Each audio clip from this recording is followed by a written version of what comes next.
Tanco. Mr. Pruitt, the person appointed to run the EPA needs to be someone who cares about protecting the health and safety of people all across the country. And until now, both sides, both presidents on both parties, we've had a pretty good track record with our EPA administrators.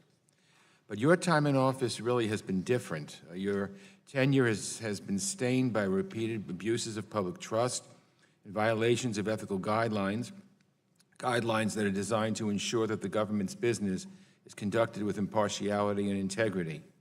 But what really bothers me, perhaps even more, on top of that, your agency is willfully ignoring sound science and stripping the protections that keep millions of Americans safe.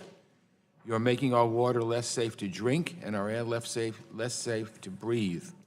You are increasing our exposure to more dangerous chemicals, and you are making our planet less healthy for our children and our grandchildren. And that's not just hyperbole.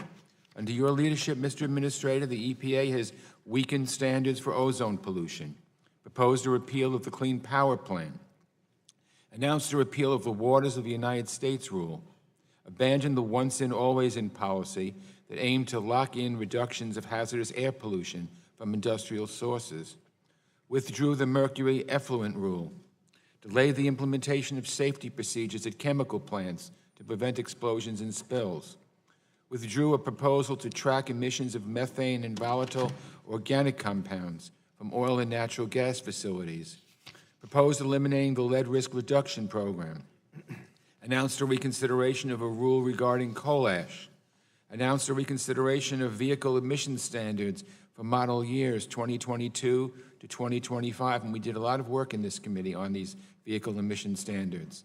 You proposed repeal of emission standards for heavy-duty vehicles. You announced a plan to weaken emission standards for brick and tile manufacturers. You proposed a rule reducing air pollutants at sewage treatment plants.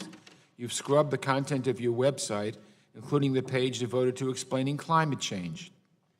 You've removed the word science from the mission statement of your Office of Science and Technology. You've dismissed 12 of the 18 members of the Board of Scientific Counselors. You stayed silent when counties failed to meet new ozone standards by an October 2017 deadline.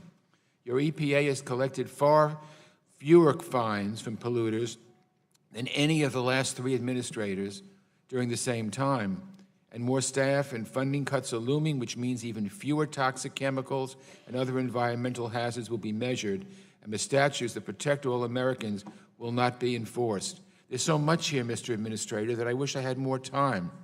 But instead, I'll focus on an issue that is in the headlines now and has profound implications for our future, the Paris Agreement. By announcing that we will abandon our commitment to the Paris Agreement, and we heard this from Mr. Macron yesterday, being critical of it, this administration is setting the clock back on U.S. climate action and forfeiting our nation's position as the global leader in developing the clean energy economy of the future. The move will only open the door for others to take our place. This decision is bad for the planet and bad for public health. Scientists at the EPA and the U.S. Global Change Research Program have found that climate change is a significant threat to the health of the American people, increasing exposure to disease, increasing the risk of illness and death from extreme heat and poor air quality, and increasing dangerous extreme weather events. The Paris Agreement was and still is our best chance to address these risks for all Americans, but we can't do it alone. Mr. Pruitt, you've supported the President's decision to announce a withdrawal from the Paris Agreement. President Trump and you have said that the deal unfairly puts constraints on the U.S. coal industry and that it somehow is a threat to our sovereignty. It doesn't make any sense because the Paris Agreement is voluntary. It imposes absolutely no constraints on U.S. trade policy or U.S. domestic energy policy, but there is an historic economic opportunity for American companies and workers to lead the world in creating and providing newer, cleaner forms of energy. And again, yesterday, French President Macron reminded us that there is no planet B, that's a quote, but turn to our future. And he said, quote, I'm sure one day the United States will come back and join the Paris Agreement, and I'm sure we can work together to fulfill with you the ambitions of the Global Compact on the Environment. I certainly hope it is right for the sake of our children and our grandchildren. To me, an administrator should be someone who cares about these things, not someone who's going to ruin these things, not someone who's going to make our future more dangerous for our families. And that's what bothers me, because you're not doing Gentleman's your time job. has expired. You're instead, I'm finishing, Mr. Chairman, instead... Finish quickly. You are going against the tenets of what your job is supposed to do, and that makes me very, very angry. Gentleman's time has expired.